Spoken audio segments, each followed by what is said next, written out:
Welcome to our new God's Love for the Unlovable and Gospel Rant series and format. We're calling this series Vagabond Diaries. We want it to be fun, imaginative, informative, relevant, and life-changing. Something that you might want to pass on to others, laugh and cry together. Instead of dealing with biblical topics and verses from scholarly perspective, verse by verse, precept by precept, we're going to shift to telling biblical stories. Insightful ways, we hope, that are both foundationally biblical, gospel immersed, relevant, but also entertaining. We're not above satire, sarcasm, made-up characters, mockery, or even deep political or societal insights when we need to get a powerful point across. And it's a rant. Look, I hope you're not offended. I hope you are jiving with all of this. But if you're not, that's okay. It's a rant. We'd love your feedback anyway. Bill at gospel-app.com. Our goal is to make us, help us, empower us to see the truth, the gospel truth, God's love for the unlovable, the unloved, and the unlovely through different lenses, and get the dialogue going. Think of adult bedtime stories or Bible group conversation starters, or, just redeeming your time. Commutes to work, waiting for your plane, and so forth. Again, over and over, we want to scream out God's love for the unlovable and the unlovely and the unloved. And that's all of us on any given day if we were just a little bit honest. That's the heart of the gospel, and we need to hear it more. I do. So the idea of Vagabond Diaries comes from my experience of writing my newest published trilogy. It's an award-winning trilogy for young readers of fiction fantasies. We call it Kingdom Quest, the whole trilogy. It reads like a teenage fantasy, but it's loaded with the gospel, for young readers 10 to 15 and adults. Lewis said if adults don't like your children's book, it's not a good children's book. Someone did describe this as Chronicles of Narnia meets Princess Bride. Yeah, a little humor every now and then is a good thing. C.S. Lewis said if he had to do it all over again, he would write more children's books, meaning tell more stories. And the reason is because adults read them. Yeah? So that's our goal in this Vagabond Diary series at Gospel Rant. The Vagabond Diary is going to show and tell biblical principles in that narrative storytelling form. Let me know what you think. Yeah? In today's Vagabond Diary, we will meet Shula, a woman who is with a counselor, a marriage counselor, and she is troubled by, the love of her husband. Let's have some fun. Welcome to God's Love for the Unlovable and Gospel Rant.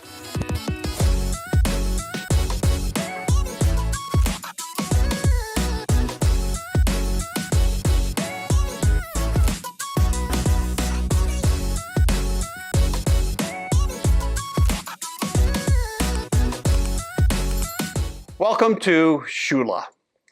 The royal counselor took a moment to size up her mysterious new client sitting awkwardly in the tall wooden chair in front of her. This young woman, no more than 20, was clearly a force to be reckoned with. You could feel her energy, kind of like a tightly wound spring ready to snap. Maybe it was defiance or deep insecurities. Hard to tell sometimes, the counselor thought to herself, but there was also an unmistakable sadness in her face. The girl's wide, bright blue eyes imagined the stormy and dangerous North Sea of her native Scotland to anyone she allowed to see them. Her eyeliner was kohl-rimmed, serving only to emphasize her darkened skin all the more, both very unusual in the king's court. A silver septum ring caught the light from the single oil lamp in the counselor's small, dark office. A hodgepodge of colorful tattoos peeked out from the sleeves of the girl's jacket. A Celtic knot, an upside-down crown, a raised fist, a lyric snippet from a forgotten indie anthem, I'm Moving On Up Now by Primal Scream. Her flaming red hair was raised up in a messy bun held tight by a band t-shirt scrap. Her kilt was a riot of safety pins and patches. Ripped fishnet tights peeked out from under a ripped tartan skirt. A vintage band tee proclaimed her love for Primal Scream, and a leather jacket adorned with more band patches and buttons than actual leather hung loosely over it all. Her very worn Doc Martens added an emphasis to the picture of a spirit of defiance. Everything about her screamed, "Don't mess with me," or did it say something else? Her laugh was loud and infectious, her voice a rough melodic rasp honed by years of belting out anthems of rebellion at dive bars. She had a quick wit and sharper tongue, ready to challenge authority and fight for what she believes was her due. But there was a vulnerability beneath the tough exterior, the counselor observed, maybe a yearning for connection.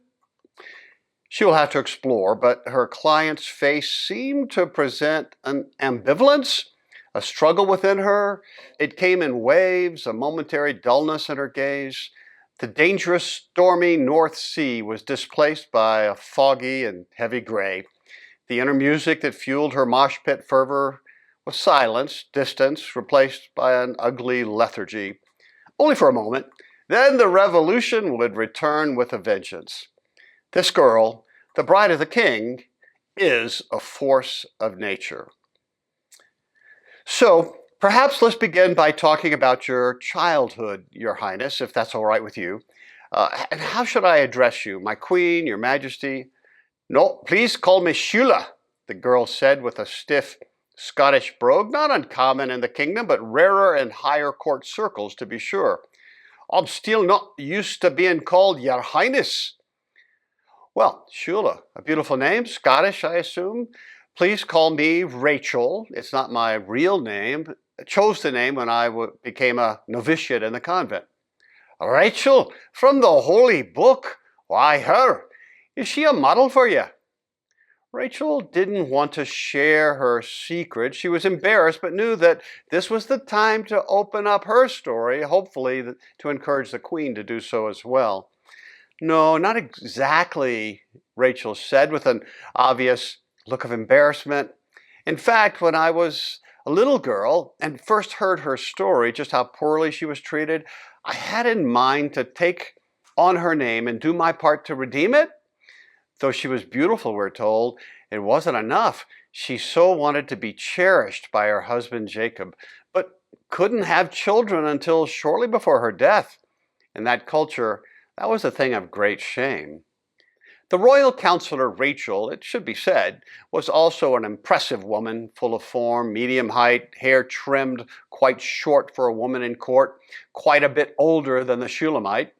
She made a mental note that the Scottish name Shula means the whole one, or the one who is really enough. Curious, she thought, it implies a woman who is fully comfortable in her own skin and feels such enoughness in her relationships.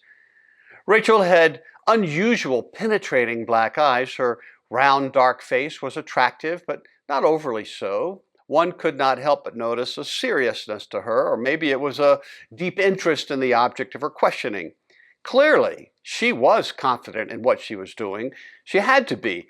This just was not a typical role for a woman in her world. In fact, she was the only female royal counselor that anyone could remember, and the only black person in the service of the royals. Counseling the royal family and staff was a job for Anglo-Saxon men until now, but she had earned it. Rachel leaned towards Shula, her long fingers intertwined comfortably. In stark contrast to her new client's appearance, Rachel was wearing a brown wool nun's habit that draped over her body completely. Only her face and hands were exposed. She generally wore a hood over her head, but lowered it to speak to her clients in the heightened privacy of her convent cell. A single oil lamp illuminated the room, highlighting her raised eyebrows, her high cheekbones. She did not smile, yet her face was awash in warm empathy.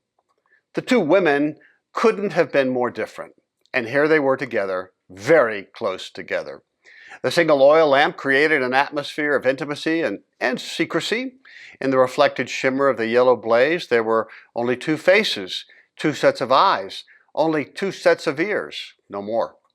This was important because in the convent, even the walls have ears, or so they say, but not here. Here, there is no room for loose lips. This compacted stage was meant to be a place of truth and healing, and that can only occur in an atmosphere of trusted isolation. The small convent cell was minimal, no bigger than a single living quarter. A lone, thick wooden door remained closed, only a few feet behind the second woman. No one, even pressing their ear to the door, could eavesdrop on this conversation. A few tried in years past.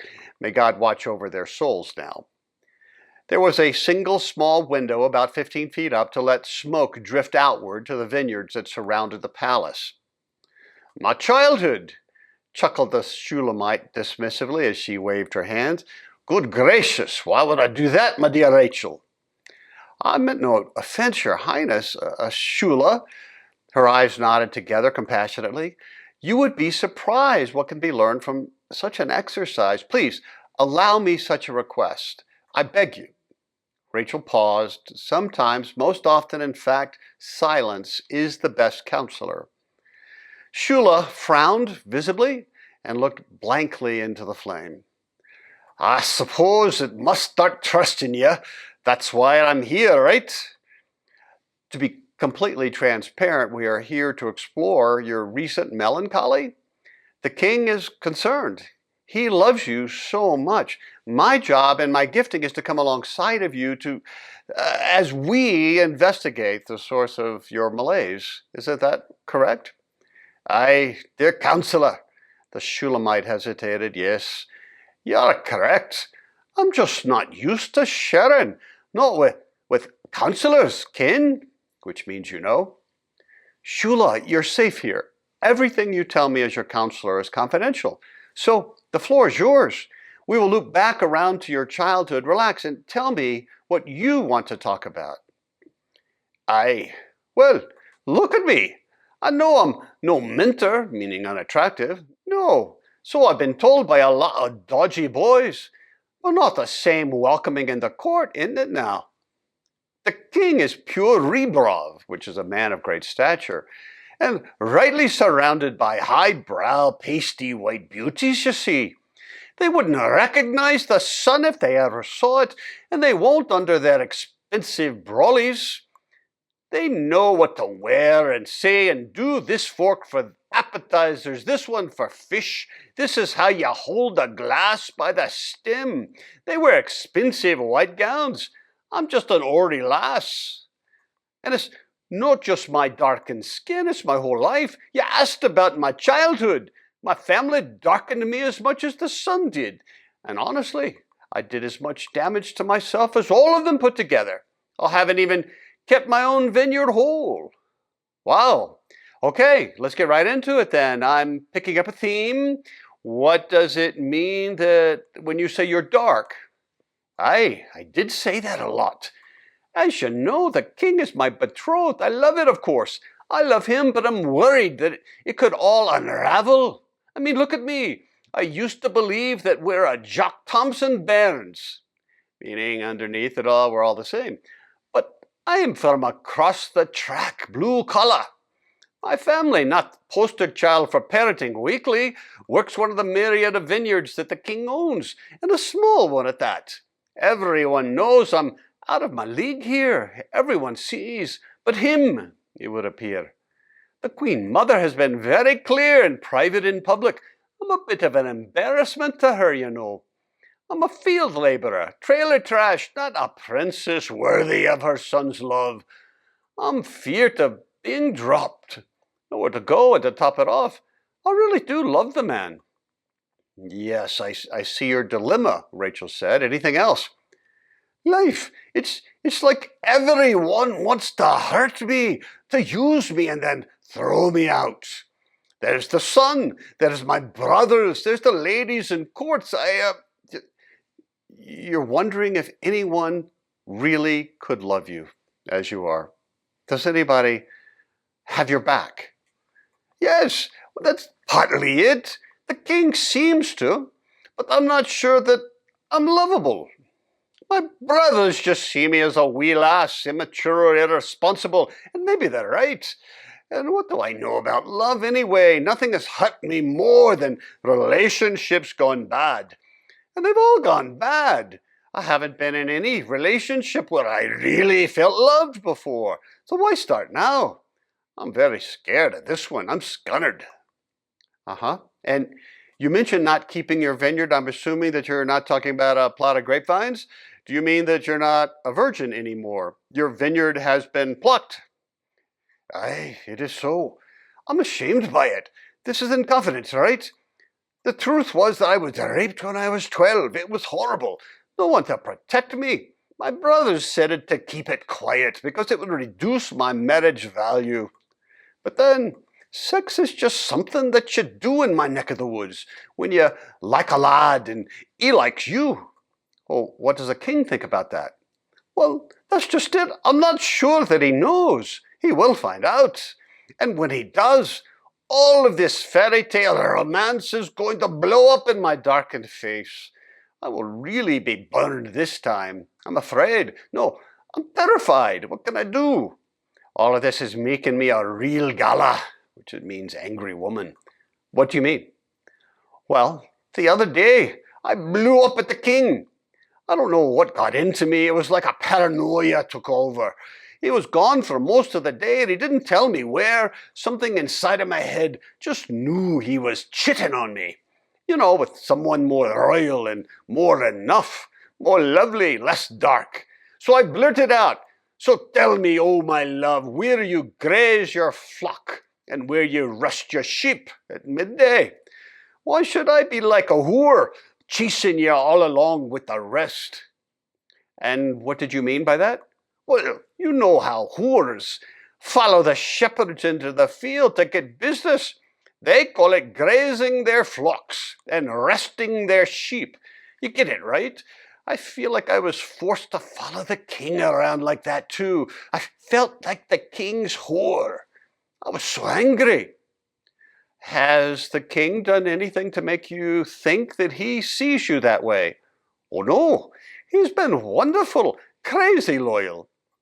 Well, what did he say when you accused him of betrayal?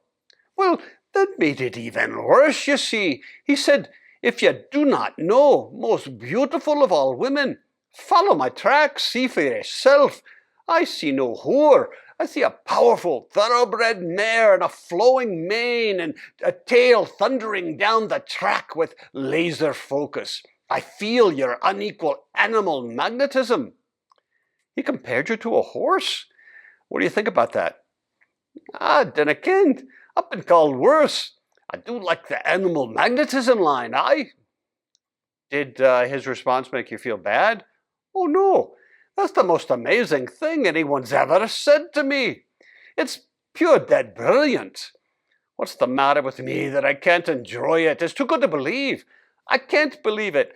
I really love Molianen, my darling, but I'm terrified this is going to blow up, and I'm afraid one day he will look at me, really look at me, and see the ignorant farm girl. "Sure, she's lovely," he'll say, "but she's way too dark." I worry that when he wakes up from this romance-induced stupor, he will see me as a drag on his reputation, his crown. He'll grow tired of me like the rest and drop me like a hot potato. I'm exhausted. I don't know what to do. How can I be a better lover? How can I be more pure? That's a fool's errand. I can't keep it a secret much longer. I can't stop feeling not enough. I can't. Well, good. That's a very good place to start. Don't try.